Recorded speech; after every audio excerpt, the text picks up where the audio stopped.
Nuestra vida es un tejido entrelazado con el bien y el mal.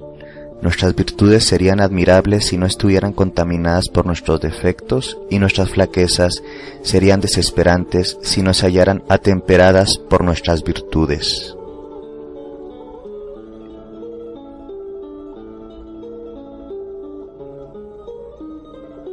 Si bien es cierto que la sombra es un concepto que actualmente ha tenido un auge gracias a el interés, ¿sí?, a través de documentales y contenidos mediáticos, la sombra es un concepto no tan nuevo que surge a través de la teoría analítica impulsada por Carl Jung. La sombra como estructura psíquica y un componente del mundo inconsciente es muy compleja de entender. Para esto tendríamos que profundizar en lo que primero es la psique. Y hablar de psique no es algo fácil, porque estamos hablando de una subjetividad o de un constructo para poder entablar de una u otra forma cierta comunicación con estas partes casi metafísicas de lo humano. Psique significa alma, y la parte sombría del alma humana, la sombra, está presente en todos y en todas, ya sea por influencia de la cultura que ha querido ser hasta cierto punto muy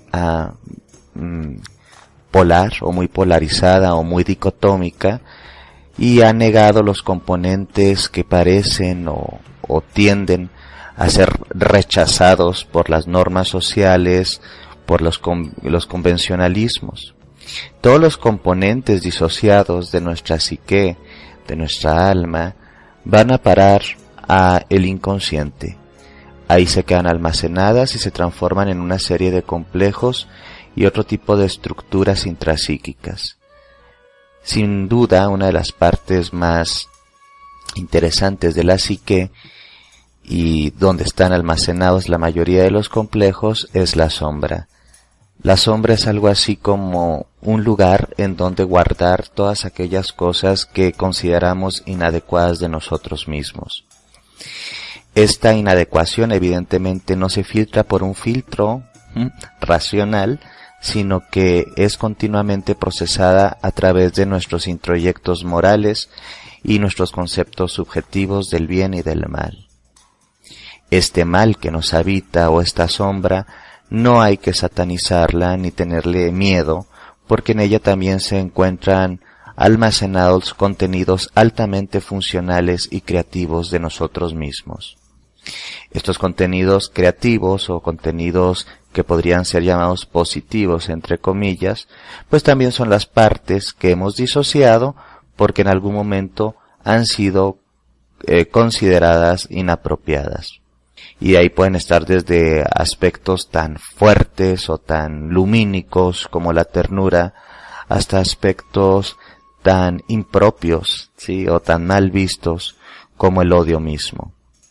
En la sombra está guardado una gran parte de nuestro poder.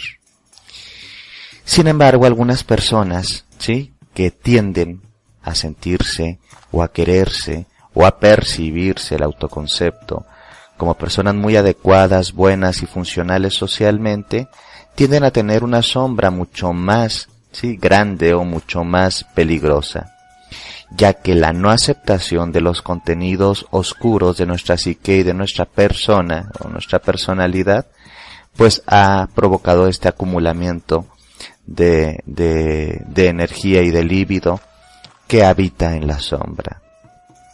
No hay nada más peligroso que aquel o aquella que se creen buenos o buenas, porque en la bondad habita la gran inconsciencia, sí, del sí mismo. Todo lo que está hecho en la naturaleza y todo lo que existe, de una u otra forma, es una unidad, que nosotros la hemos percibido a nivel dicotómico o polar a través del día, la noche, el bien y el mal, la vida y la muerte. Pero a nivel profundo y a nivel un poco, si queremos usar la palabra, más cuántico, todo es en la gran matriz, en la unidad, en el campo mórfico. Esta negación de los componentes sombríos es lo que nos lleva a tener una gran desconexión con nuestra verdadera naturaleza. Así gran parte de los contenidos sexuales instintivos y no adecuados según nuestras normas, entre comillas, que realmente no norman, sino más bien reprimen, genera pues gran sufrimiento y neurosis. Toda neurosis es una forma de nuestra psique, ¿sí?, para tratar de adaptarse a una situación dada, pero su adaptación en muchos sentidos es fallida. Esta adaptación fallida, que es la neurosis, provoca evidentemente sufrimiento. Pero también en la neurosis encontramos caminos hacia el autoconocimiento y la individuación, gracias a los procesos patológicos, o no necesariamente patológicos, pero disfuncionales. Nos damos cuenta que estamos buscando algo más profundo, porque la enfermedad también es un camino de autoconocimiento. Entonces, entablar una comunicación más funcional con nuestra propia sombra y todo esto que de una u otra forma nosotros mismos censuramos consciente e inconscientemente, es una de las vías de individuación, de evolución y de conocimiento. Conocer la oscuridad que nos habita es conocernos completos, dejar de negarnos, dejar de vernos parcialmente. Pero para esto pues se necesita un acto de valentía. Y después de este acto de valentía, evidentemente, otra serie de actos de conciencia. Para la cultura occidental, la sombra es el eje central del sostenimiento del poder hegemónico y principalmente del poder moral y religioso, porque no se podría controlar a las masas si estas masas tuvieran integrada en su psique consciente, ¿sí?, si tuvieran bien integrada y bien asumida la parte sombría. Entonces se generan estos constructos, estas ideaciones y estos imaginarios en donde ponemos todo lo que no queremos aceptar en la naturaleza humana. De ahí vienen, por ejemplo, conceptos como los demonios o el diablo, en donde estos entes sobrenaturales, espirituales, no vistos como metáforas, sí, o como entes subjetivos, sino como seres reales que habitan entre los planos y pueden poseernos, pues en ellos, sí, se justifica y se proyecta toda esta maldad. Entonces los demonios en el imaginario religioso configuran parte de la sombra colectiva, y entonces ahí podemos culpar a alguien y nosotros eximirnos o alejarnos de cualquier tipo de responsabilidad. Es más fácil culpar al enemigo que saber que nosotros somos nuestro propio enemigo. Es más fácil decir el diablo lo hizo, ¿sí?, o el diablo me dijo, o el diablo inspiró, que aceptar que esto también es parte de la naturaleza humana. El diablo no funciona únicamente como metáfora, sino también como chivo expiatorio para poder liberarnos de la culpa de nuestro propio mal. Sin embargo, esto tiene un gran precio a nivel de libre pensamiento, porque la estructuración compleja, ¿sí?, de lo humano no se logra, pues ¿por qué no aceptamos esa parte? Nos hemos inventado amigos imaginarios para no confrontar nuestras propias realidades. Y ya sean dioses o demonios, los dioses y los demonios, pues al final del día no son más que arquetipos que funcionan en la psique para poder explorarse a sí misma, ¿sí?, experimentarse a sí misma.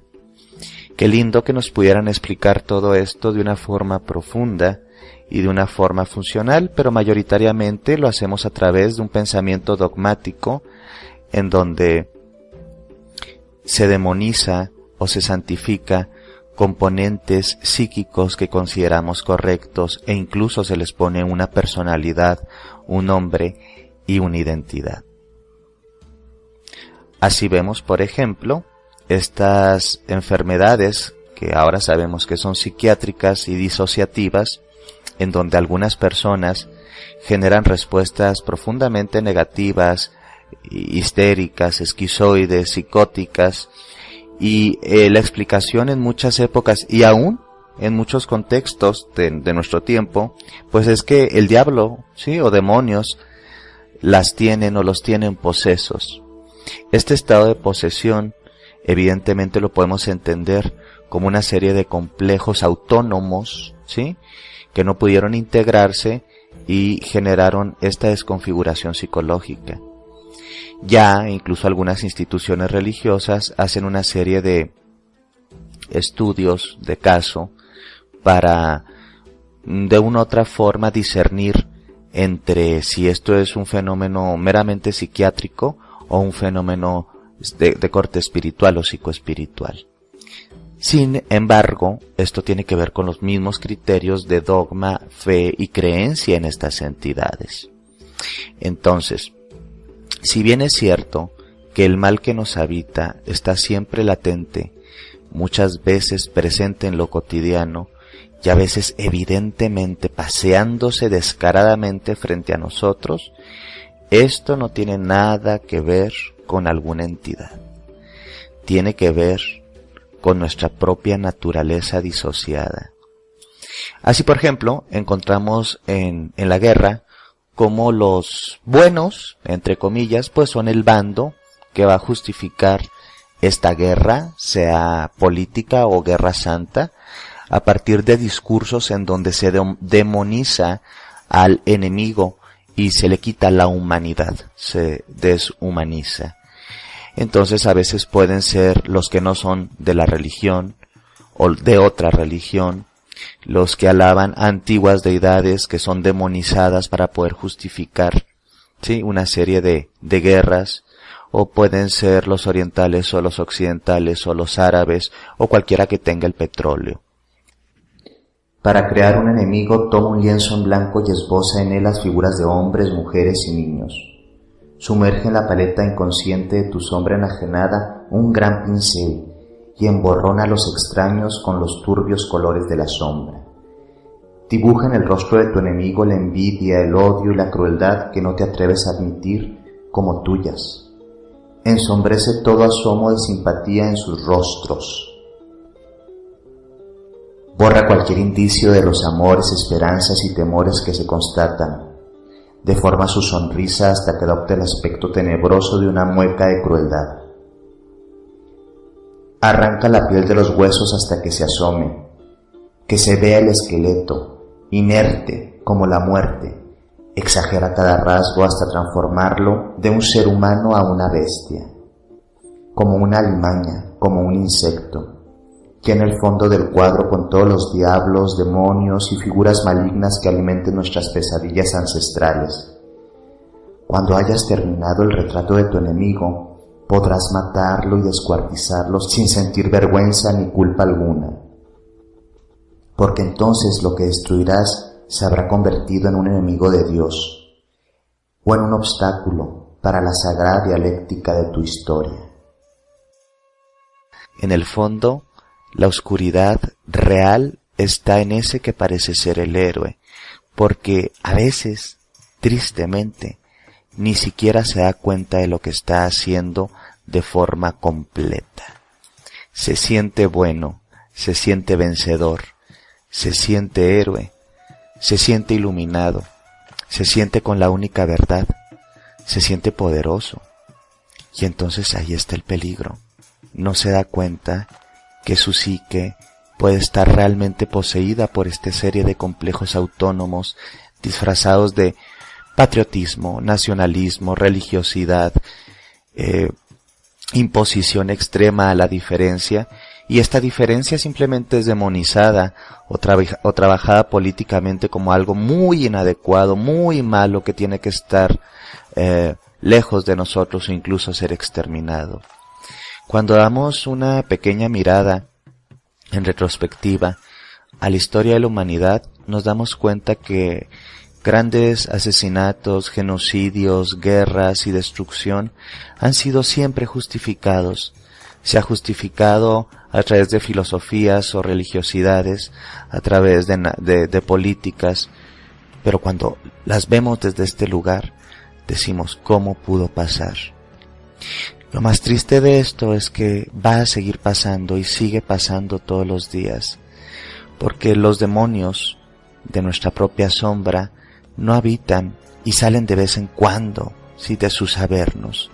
Los traemos cargando en nuestras mentes y en nuestros cuerpos, y continuamente nos están dominando. ¿Cuáles serían tus demonios? ¿Cuáles serían tus partes no encontradas? ¿En dónde proyectas tu rechazo o tu ambivalencia? Es muy probable que todas estas preguntas bien analizadas y contestadas, pues nos puedan dar un poquito de vislumbre para entender la sombra que nos habita.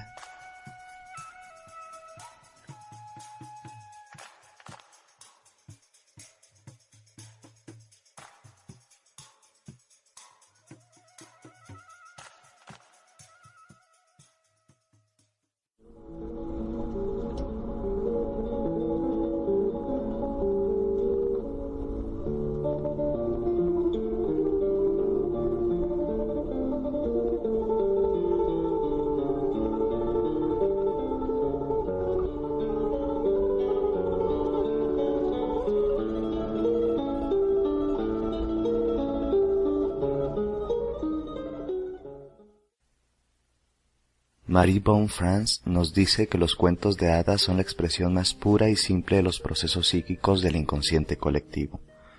Representan los arquetipos en su forma más sencilla, desnuda y concisa.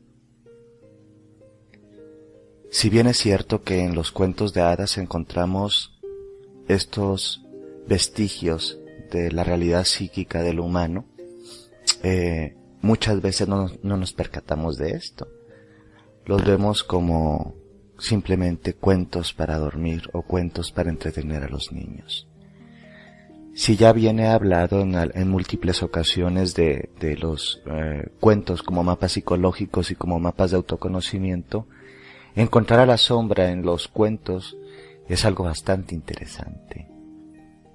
En los cuentos como Caperucita Roja encontramos el lobo como este arquetipo sombrío que representa el mundo instintivo, el mundo salvaje, el mundo animal, ¿sí?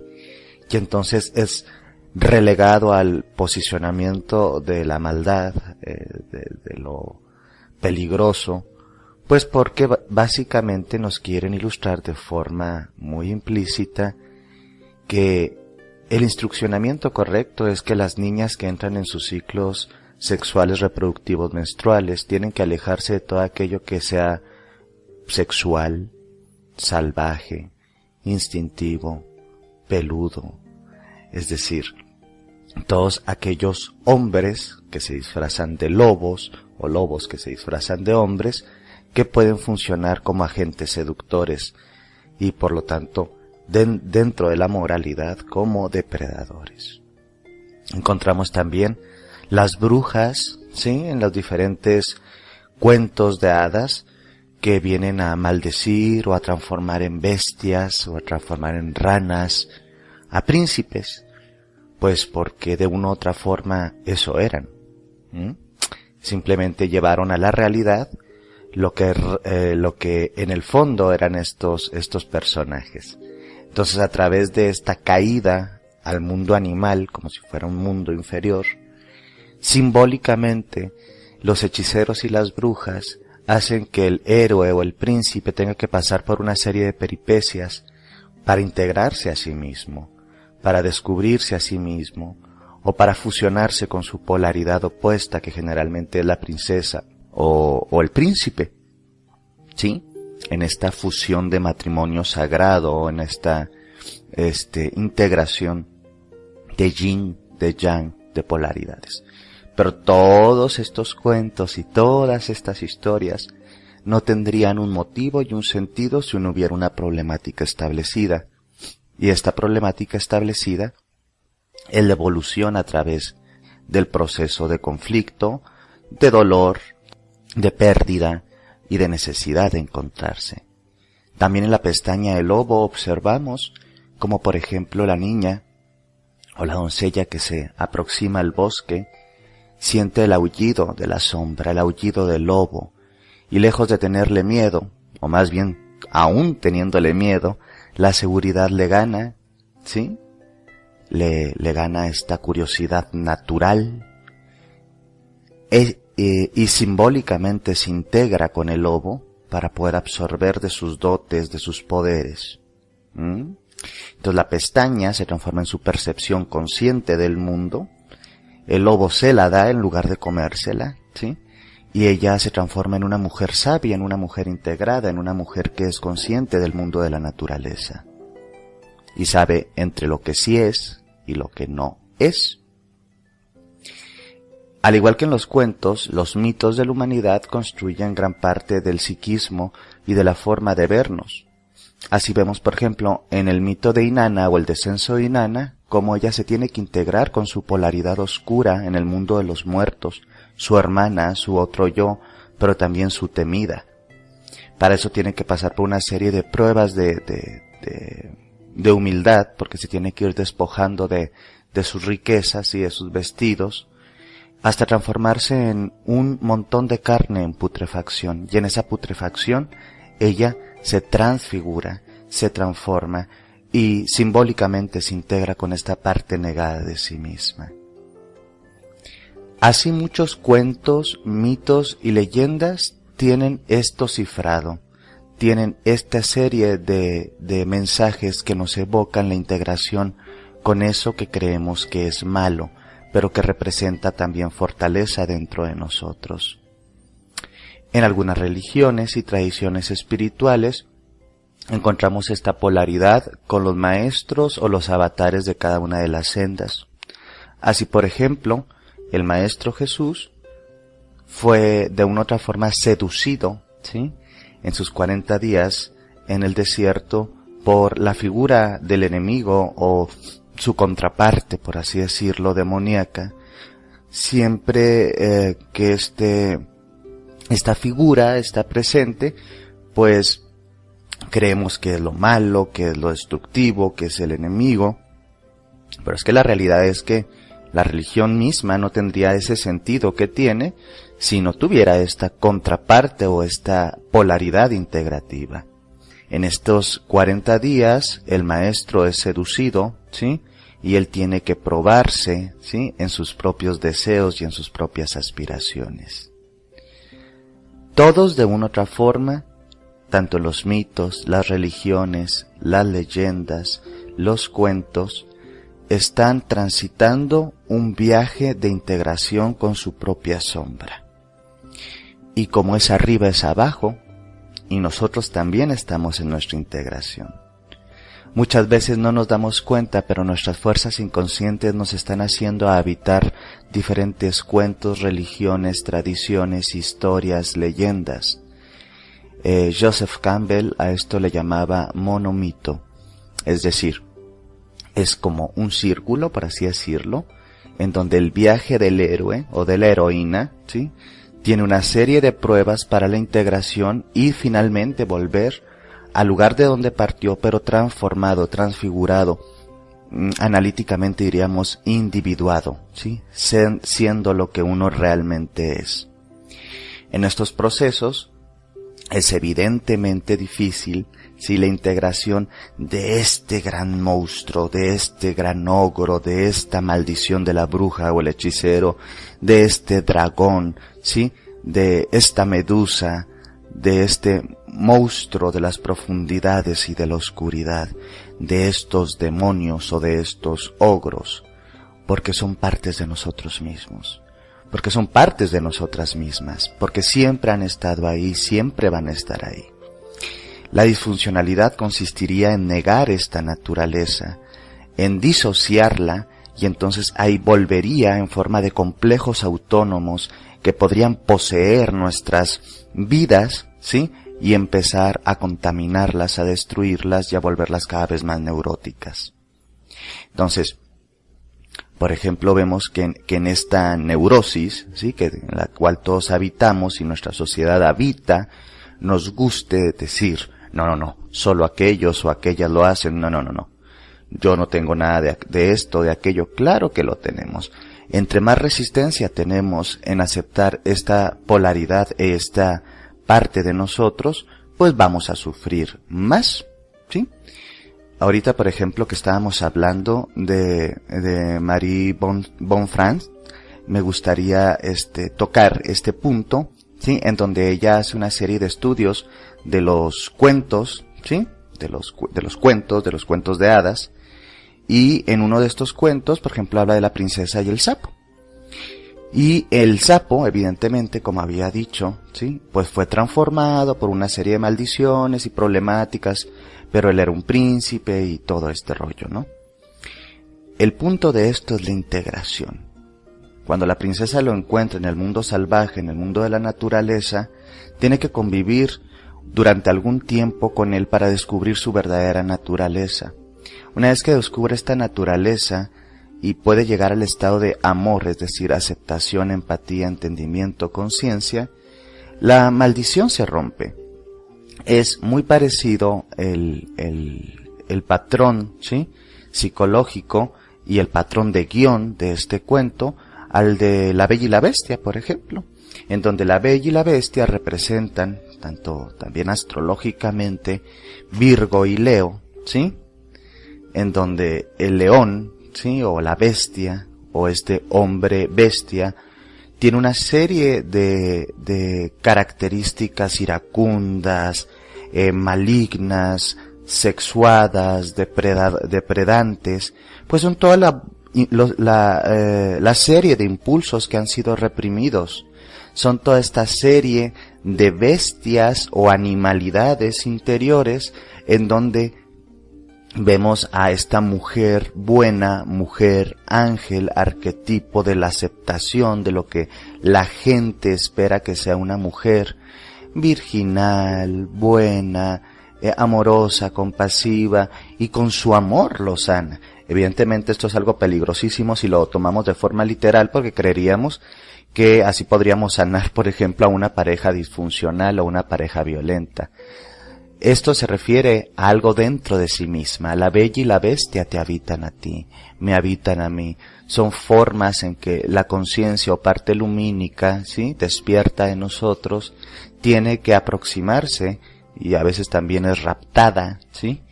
E integrarse con esta parte oscura, que también, por ejemplo, hablando de rapto, vemos en el mito primigenio, en el cual Hades, el señor del inframundo, ¿sí?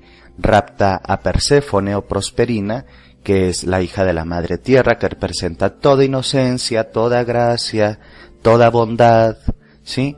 Toda ingenuidad, evidentemente. Y Hades pues representa la oscuridad, el mundo de abajo, el mundo inconsciente, el mundo, ¿sí? Más allá del río, lo que nosotros no conocemos.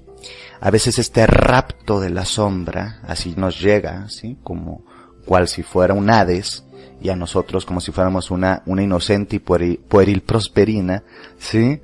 Y viene en la forma de una depresión. Porque este proceso ádico o abísmico, ¿sí? Que nos lleva al inframundo, a veces es un proceso depresivo, a veces es un proceso muy degenerativo a través de una enfermedad fisiológica. Ya sea una enfermedad fisiológica o una enfermedad psíquica, estamos habitando, ¿sí? Un mito, un cuento, un círculo de aprendizaje a través de esta danza con la sombra. Evidentemente, la mayoría de las depresiones conllevan un gran proceso de rabia y de ira acumuladas. Una serie de componentes psíquicos no asumidos que de una u otra forma estallan en este desajuste, ¿sí?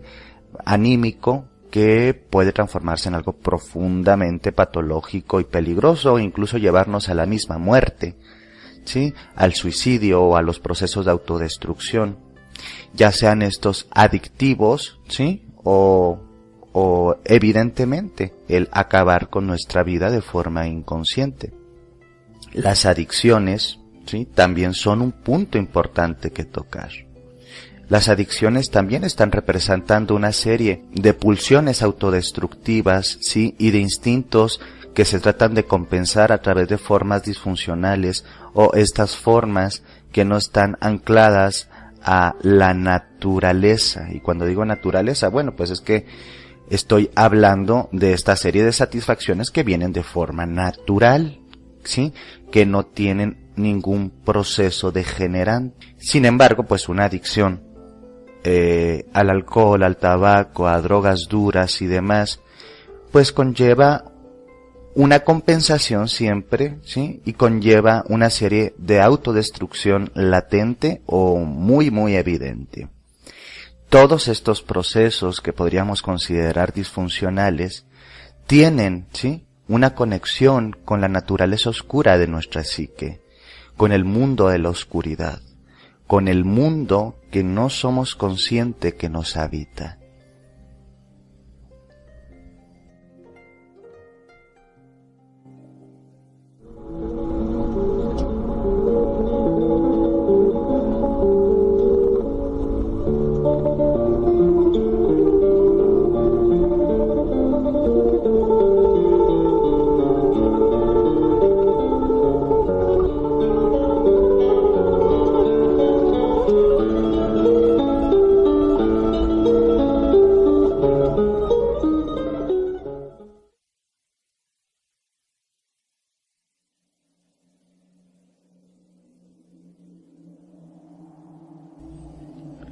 Durante muchos siglos, incluso milenios, las antiguas tradiciones espirituales y también tradiciones que tienen que ver con el hermetismo y el autoconocimiento han vislumbrado esto que es la naturaleza oscura. Ya la vemos en el yin yang, ya lo vemos en los animales del poder que habitan la noche, ya lo vemos en las deidades del mundo del mundo de abajo, del inframundo, ya lo vemos en aparecidos o en fantasmas que no representan más que nuestros propios demonios y temores. Para poder trabajar en la oscuridad tenemos que integrar los ojos de la oscuridad. Tenemos que aprender a ver las cosas, las situaciones, de forma diferente. En antiguas usanzas, principalmente nativoamericanas, hay animales de poder asociados a la noche y a la oscuridad.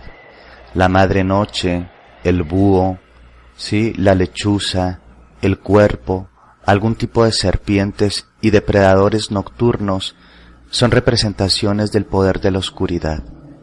El poder de la oscuridad no es malo, es sanador porque nos integra, porque nos completa, porque nos hace unidos. Hay, por ejemplo, los lobos que pueden ver perfectamente bien en la oscuridad.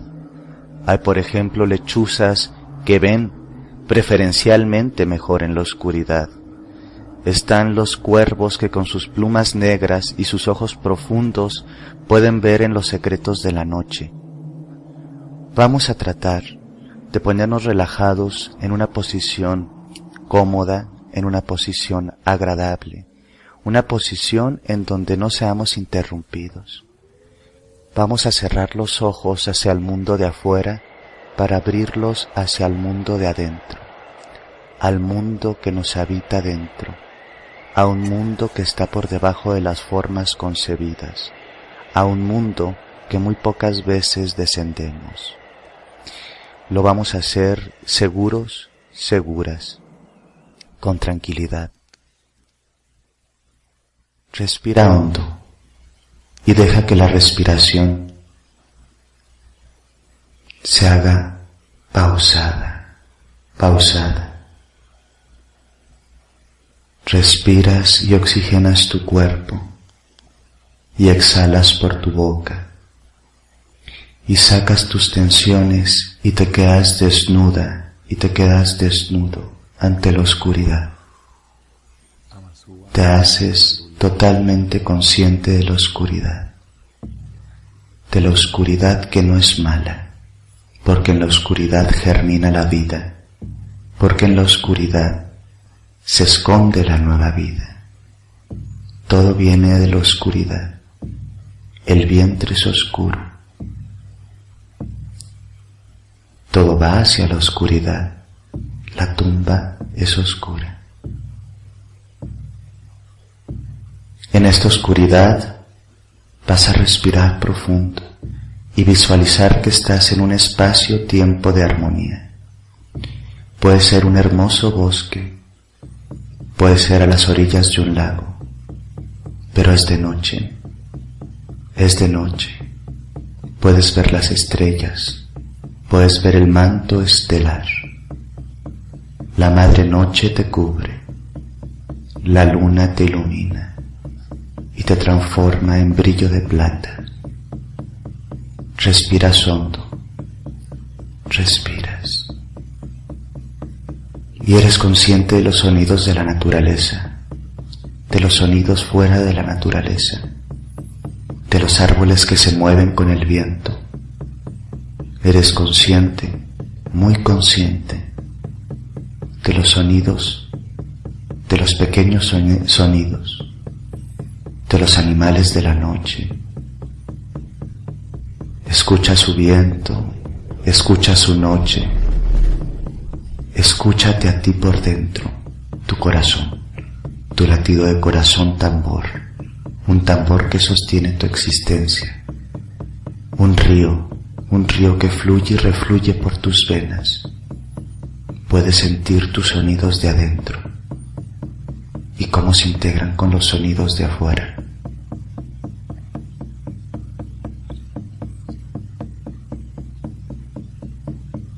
Mientras respiras, te empiezas a diluir, te empiezas a transformar, te empiezas a perder para encontrar. Y sientes tus piernas y tus brazos relajados y pesados, como si estuvieran transformándose en algo que antes no era. Y sientes, y sientes, y sientes tu cuerpo ligero, extraño, diferente, nocturno. Y quizá tu cuerpo se transforma. Y quizá ya no eres ni tan humano, ni tan conocido. Algunas personas se transforman en lobos durante la luna llena. Se hacen instintivos, fuertes, cazadores en manada o en solitario. Hay un animal de la oscuridad que te puede acompañar y se va a transformar en tu piel. Algunos son como los lobos. Algunos tienen el espíritu del viento y son como lechuzas llenas de plumas hermosas y vuelan y tienen ojos grandes para ver en la oscuridad y son profundas y sabias, y entonces las plumas pueden llenar la piel de estas personas. Algunos son como los cuervos, vuelan tanto en el día como en la noche, pero durante la noche son cazadores, exploran el mundo de la noche para alimentarse. Hay muchos animales de la oscuridad. Ve sintiendo y dejando que tu intuición te diga el mensaje correcto. Hay muchos seres de la oscuridad que son totalmente funcionales y aceptables. Mientras tu cuerpo se va distensando, se va transformando en tótem animal, en ser de la noche, en un ser totalmente nocturno. Quizá son escamas de serpiente lo que empiezan a transformar tu piel, y reptas en el mundo de abajo, dentro de la tierra, sobre el mundo y más allá del mundo, subiendo a las ramas de los árboles. Te transformas en animal, te haces noche, te haces instinto, te haces libertad. Ya estás en la piel de tu animal, ya eres animal, ya eres de la noche. Sientes tu libertad, sientes el viento, sientes tu poder, Sientes tus instintos naturales y fuertes. Sabes que nada ni nadie te puede quitar esta libertad. Ya no eres un animal herido. Ya no eres un animal encarcelado. No estás en un zoológico. No estás encerrado. Eres totalmente libre. Ya no hay jaulas. Ya no hay represión. En esta experiencia tú puedes correr por el bosque, volar, reptar, nadar en los lagos o en los océanos, sentir toda la libertad, sentir toda esta fuerza libertad, toda esta animalidad sana. El instinto no está herido, el instinto está sanado, el instinto es libre. Siente la experiencia, camina, huele, escucha, observa, siente tus sentidos despiertos, siente tus impulsos de vida, tus impulsos sexuales, tus impulsos emocionales y decreta mentalmente: te abrazo y te acepto, te abrazo y te acepto.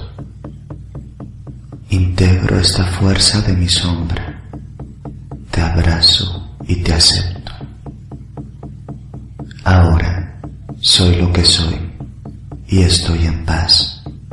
Acepto lo que soy y estoy en paz. Respira muy hondo, muy hondo, y deja que tu cuerpo se siente estirándolo, moviendo un poquito los dedos de tus pies, de tus manos, de tu cuello. Mueve, estira tu espalda y siente quizá como las escamas se van y te despides de ellas. Las plumas se van, los pelos se van y te queda tu piel humana, humana pero con poder de la noche. Y la disfrutas y te estiras y estás aquí y estás ahora y estás consciente y estás en paz. Hay una sombra hermosa que te habita y si la integras bien, ella será tu aliada, pero si la niegas, ella podría ser tu peor enemigo, tu peor enemiga. Intégrala en amor, en paz y en aceptación.